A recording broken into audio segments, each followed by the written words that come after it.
The power of attorney for parent. Hi, I'm Darren Findling of the Probate Pro, and we're going to cover this particular form. This is a unique form. Most forms that I do videos on are created by the State Court Administrative Office, or SCAO. This form was created by the Kent County Probate Court, but it's versatile. It's not specific to Kent County. It can be used by any parent in particular use cases. So what does this mean? Why would somebody want to grant a power of attorney? Well, there's a state statute in Michigan, MCL 700.5103, that gives authority for a parent or guardian of a minor, gives authority to a third party without the necessity of guardianship. So the idea here is that let's suppose that a parent was going through some life difficulties, maybe drug or alcohol struggles, and was going to go to rehabilitation, and they needed a third party to provide decision-making authority for a short period of time for the minor. Or maybe they're an athlete and they're going to be playing hockey in another town, and the parent wants to give the third party authority to make medical or care or custody decisions during a short period of time. In addition, it can be used in what is a widely requested ask of estate planning lawyers when a 17-year-old ends up going to college and they want to make sure that there is authority for somebody to make decisions in the event of a situation in which they require hospitalization. So it's a very versatile document, and a power of attorney is an agency-principal relationship. The principal is giving agency authority to a third party. Let's work our way through this particular document. And the way this document is drafted, it has flexibility. Even though it's a very bare-bone basic document, it could be expanded upon and additional information can be provided here. This is just the bare-bone skeletal power of attorney that can be used that complies with Michigan statute. So let's work our way through it.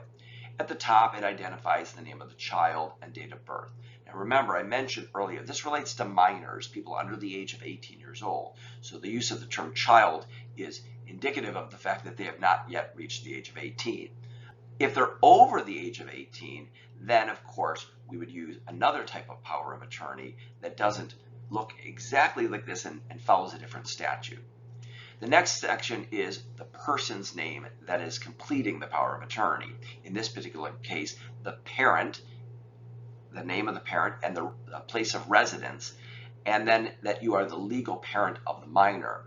And then you can appoint a third party. So here in this section, you would identify the name of the person who you are appointing and their address. Now this form can also be used for guardians.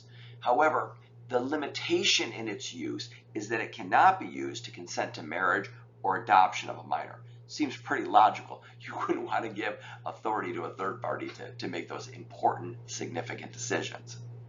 And then, in addition, I mentioned that it can be used for a guardian or a legally incapacitated individual. If there's a delegation in that situation, then the court requires that within that guardianship file at the probate court, within 7 days after the execution of the power of attorney, you have to provide the court the name, address, and telephone number of the attorney in fact. The attorney in fact is the person you're granting the authority to.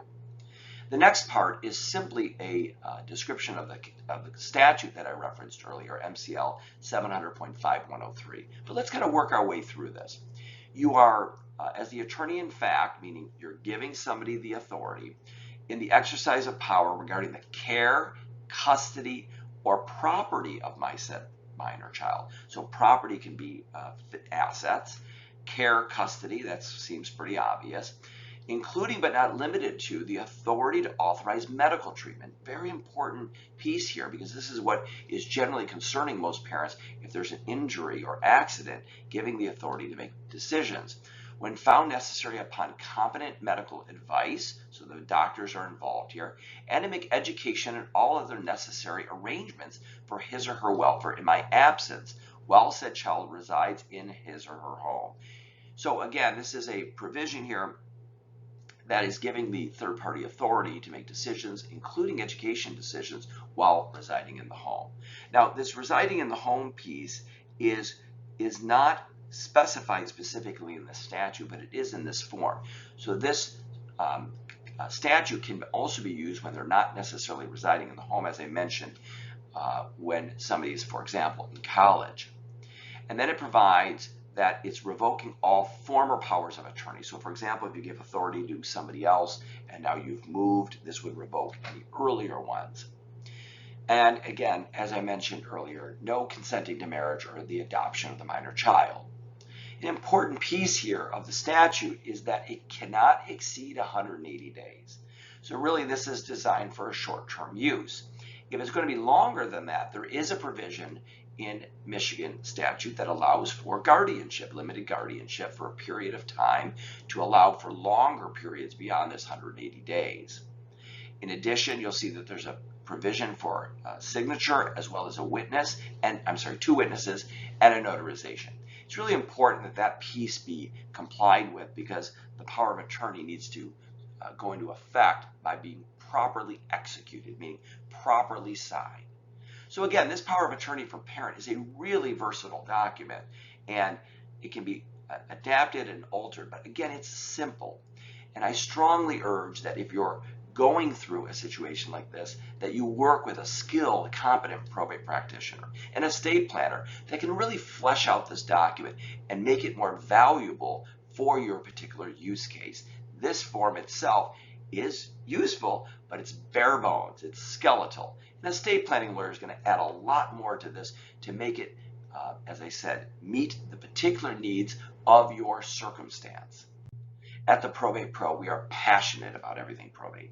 If you have questions about this particular form, any estate planning issues, probate-related issues, trust issues, visit us at theprobatepro.com or call us 833-PROBATE.